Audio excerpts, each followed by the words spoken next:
All the slides presented here belongs to their respective owner. I or the channel does not claim any rights over them. The slides are used only for educational and teaching purpose only. Hello everyone, I am Shahan Laik. I am a third year MBBS student and today I will discuss a very important topic for you which is in surgery and medicine, that is appendicitis.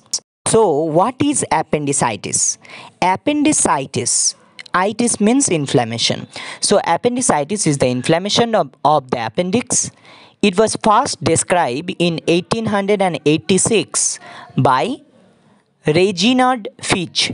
So Reginald Fitch was the first doctor or the scientist who said about the inflammation of appendix, and in 1886.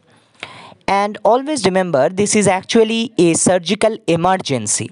So we need to follow up when in the emergency department the patient comes. We need to do some tests and we need to identify if the patient is suffering from appendicitis. Then we will go for surgery. Basically, there are two types of appendicitis. One is simple appendicitis. That means it is just inflammation of the appendix, but there is no gangrene, no perforation, no abscess in the appendix. So that is simple appendicitis. But there are also complicated form of appendicitis, complicated appendicitis, where there is perforation, where there is gangrene, and where there is pus and other abscess that is there. So there are two kinds of appendicitis. One is simple one and another is complicated. What about the epidemiology of appendicitis? Incidence rate is 1 in 1000 in the West. I am talking about West. And mortality is less than 1%. Gender, male is to female is 1.4 is to 1. So more or less equal. And age group, generally it is most commonly, it is found in 10 to 19 years of old. So the young patients, pediatric department, you can find it, this case also. And generally the whites are more affected than that of the black in West. And the peak session is autumn and spring. So what is the etiology or what is the cause of appendicitis? The exact cause of appendicitis is unknown, but there are associated factors that has increased the cause of appendicitis. Like number one, fecalith. You know fecalith? Fecalith is actually the feces which has become so hard like a stone. So the name itself says lith means lithos means stone, and feca came from the fecal matter. So fecal matter stone. So fecalith. So sometimes the fecal matter becomes so hard and it becomes stone like, that is fecalith. Appendicoliths. Appendicoliths are actually the stones that are there in the appendix, that are formed in the appendix. So appendicoliths, fecaliths, these are most commonly found. But other things like incompletely digested food, if incompletely digested food come here, then also in the appendix, then also that from there the bacterial growth can occur. And another is lymphoid hyperplasia. The lymph node which are surrounding the appendix, they also sometimes become hyperplasia. So hyperplasia of the lymph nodes, hyperplasia of the lymphoid tissues, and the submucosal lymphoid follicles, they sometimes become, they are few at birth but generally multiply during the childhood. So in that process of hyperplasia of lymphoid tissue, this appendicitis can also occur. Other associated factor is blunt trauma, because if there is a blunt trauma inside the appendix, there may be intraluminal scarring. So scar formation can occur within the appendix, that can also lead to appendicitis. Other things can be carcinoid, development of small tumors, malignancies inside the appendix, that can also lead to inflammation of the appendix. Other things can be microorganisms like bacteria, virus, anything. Bacteria can be Yersinia, Salmonella, Shigella, all these. And virus can be mumps, Coxsackie, adenovirus. And always remember, there are other diseases like the inflammatory bowel diseases, Crohn's disease and all this, that can also affect information of the appendicitis. Other can be cystic fibrosis. Sometimes cystic fibrosis can also lead to appendicitis in children. So basically, on examination, we can find out there are three types of appendicitis. One is acute appendicitis, sudden development. There is not chronic, which is not a long duration. It is short, sudden duration, acute appendicitis. Acute appendicitis with mass, you can find out in your examination room. And acute appendicitis with peritonitis. Sometimes appendicitis also combines with peritonitis, inflammation of peritoneum also. What happens in acute appendicitis? Basically, the organisms that enter within the wall and submucosa layer of the appendix, they generally got a beautiful environment to grow inside the submucosa, and they proliferate, and so the wall become rigid, turgid, and also the rate of the inflammation increase in the presence of obstruction of the lumen. So basically, the appendix has a lumen that also gets obstructed by this process. Basically, in case of appendicitis with mass, that means it has first the obstruction has taken place, then not only obstruction, it also has started infection.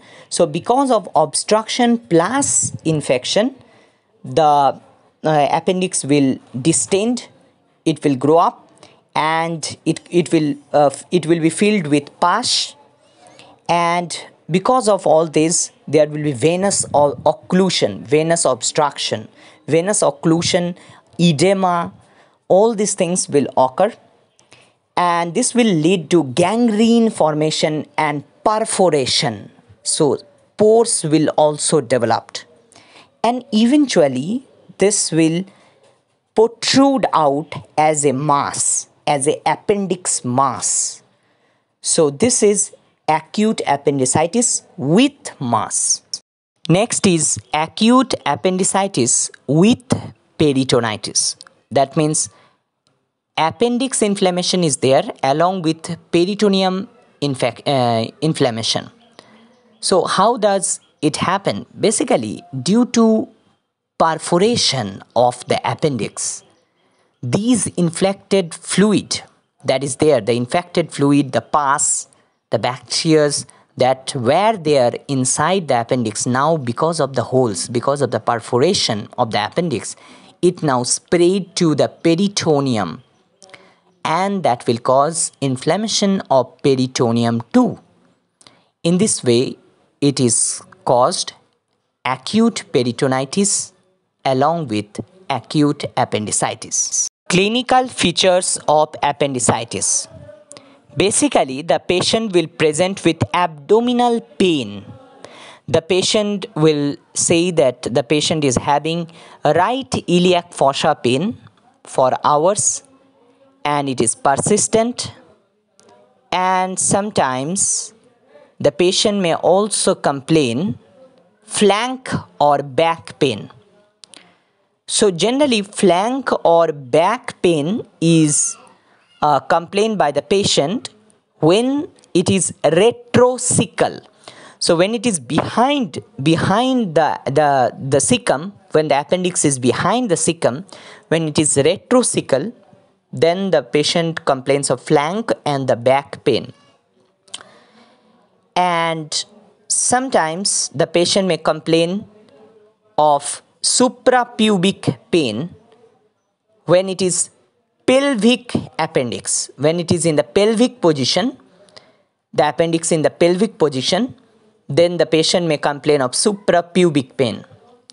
The patient also complains of anorexia, vomiting, and other complaints.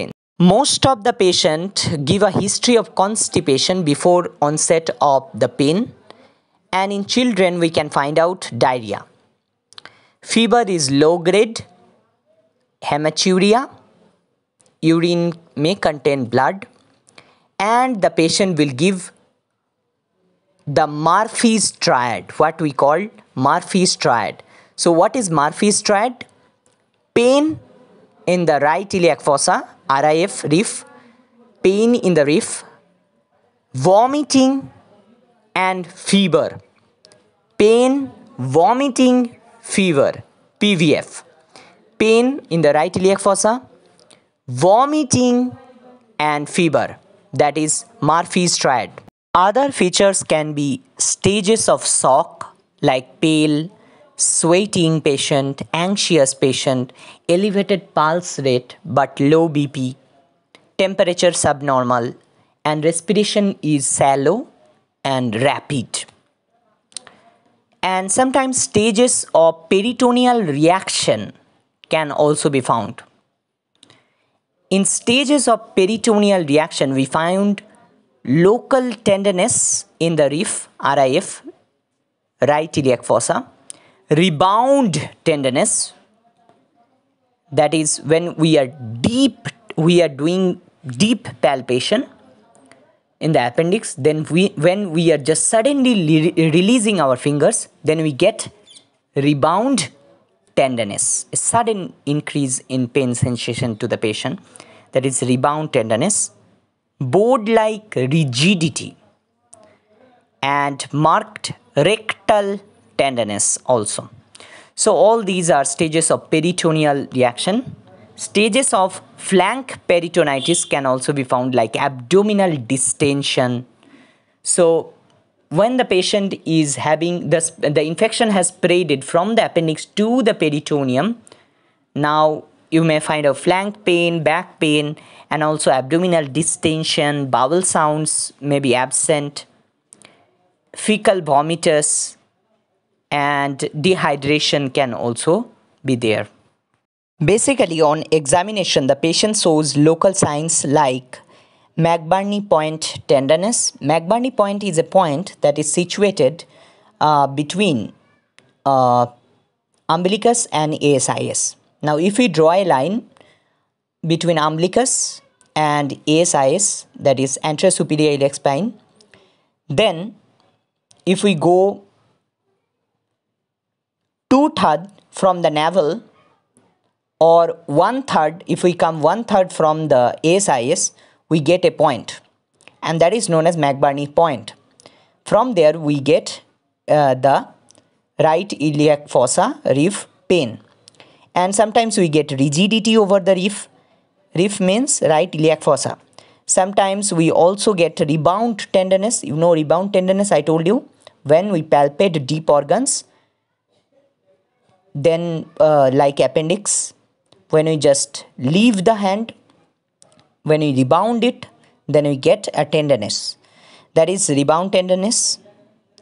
And sometimes the tenderness can also be found on the right side during the rectal examination.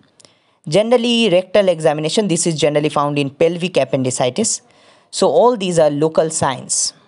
Now let us discuss one by one the signs of appendicitis. Number one is this, that is McBurney's sign. Now you know there is a point known as McBurney point, which is situated between umbilicus, that is navel, and anterior superior iliac spine, ASIS. So if we draw a line between umbilicus and anterior superior iliac spine, and if we go from umbilicus 2/3, or if we come back from anterior superior iliac spine 1/3, then we get a point, that is McBurney's point. There we get tenderness. When the physician palpate that region, the patient will complain of tenderness, that is McBurney's sign. Now another sign is very important, that is Robes-Singh sign.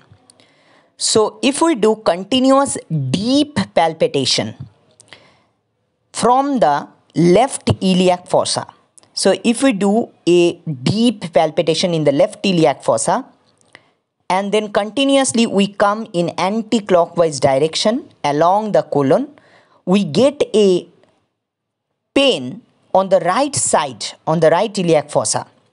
So that is called Robes-Singh sign. Robes-Singh sign. So basically, when we are deep palpating the left iliac fossa, then the pain actually comes through the bowel and it reaches the right side in the side of the cecum on the appendix.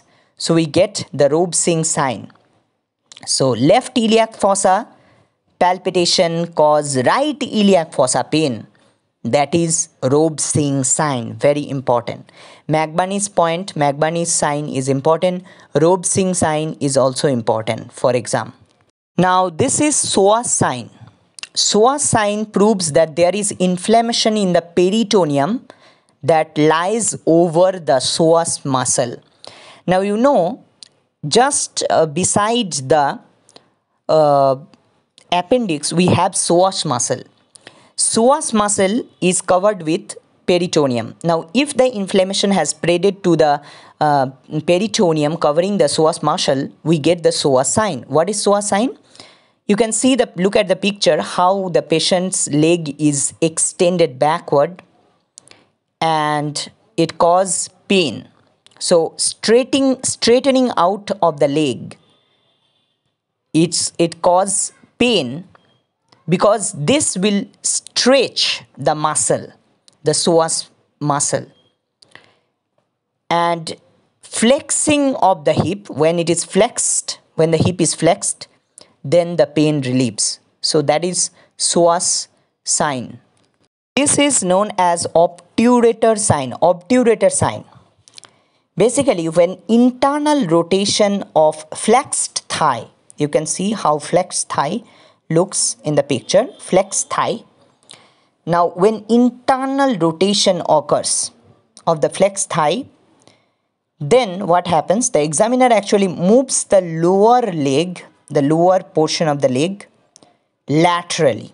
Basically, in internal rotation of the hip, we need to do the internal rotation of the hip. For that reason, the examiner will move the lower leg laterally. You can see the arrow mark. And because of the lower leg moving laterally, the lateral side of the knee basically results in internal rotation, and this will lead to internal rotation of femur. So this can elicit a sign known as obturator sign. You can understand pain on the internal passive rotation of flexed thigh. So when the flexed thigh is moved, internal rotation is done. That is, when the flexed thigh, the lower part of the leg is moved laterally, so internal rotation occurs and the patient gets obturator sign, the patient feels pain. Now let us learn about Blumberg sign. So what is Blumberg sign? Blumberg. So basically it is also known as rebound tenderness. So basically when deep palpitation of the viscera, deep palpitation of suspected inflamed appendix is done, deep palpitation is done, when we are releasing our finger suddenly, then we get a rebound tenderness from the patient. The patient will say that, you will say or express the pain he is feeling. So that is a rebound tenderness.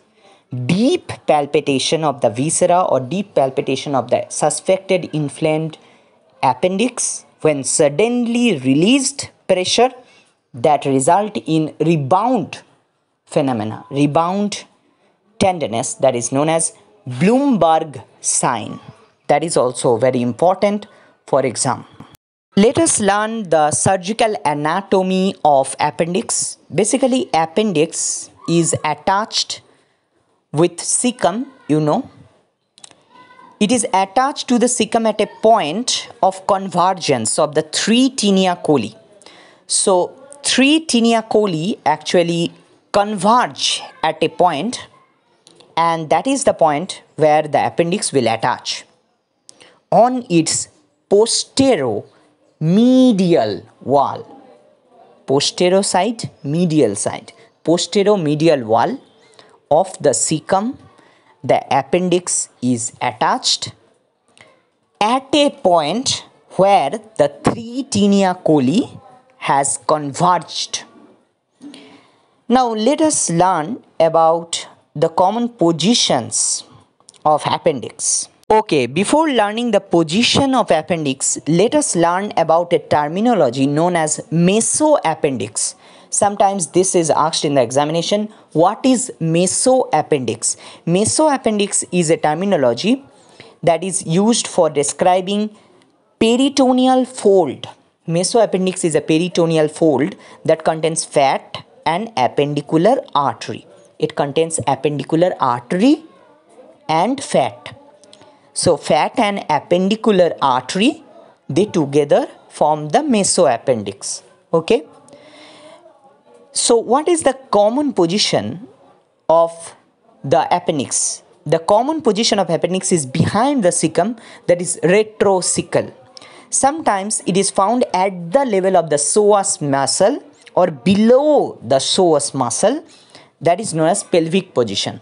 So when it is at the level of the psoas muscle and below the psoas muscle, then it is known as pelvic. And sometimes it is pre-ileal and post-ileal.